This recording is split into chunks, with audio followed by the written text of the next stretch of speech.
জীবন সংগ্রামের পথে অনন্যা মানসী।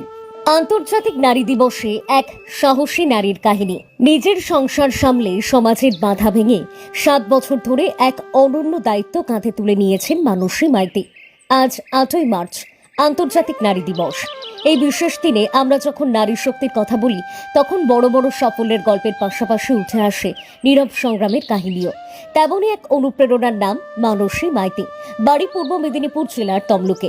একটি বেসরকারি স্কুলের বাসে হেল্পারের কাজ করেন মানসী। প্রথমে শুনলে অনেকেই অবাক হন, কারণ এখনো আমাদের সমাজের অনেকাংশেই কিছু পেশাকে পুরুষের কাজ বলে মনে করা হয়।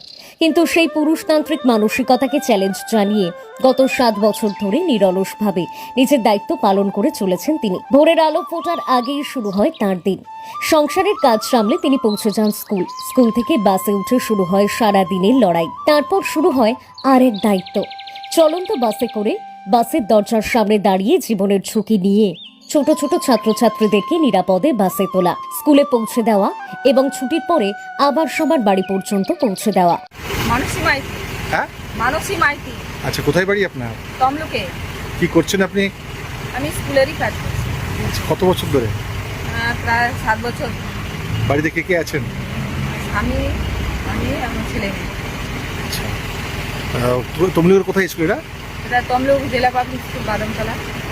প্রতিটি শিশুর প্রতি তার যত্ন যেন এক মায়ের স্নেহকেই মনে করিয়ে দেয়। মানসীর এই পথ মোটেও সহজ ছিল না। সমাজের কটাক্ষ, চোখ রাঙানি, প্রশ্ন, আর্থিক টানাপোড়েন সবকিছু সঙ্গে নিয়েই এগিয়ে চলেছেন তিনি।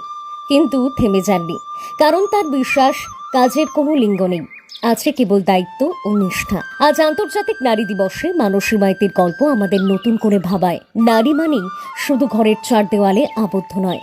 নারী মানেই শক্তি, সাহস, আত্মসম্মান এবং দায়িত্ববোধের প্রতীক। মানসীর মতো অসংখ্য নারী প্রতিদিন নিজেদের অদম্য পরিশ্রম আর মমতায় সমাজকে এগিয়ে নিয়ে চলেছেন।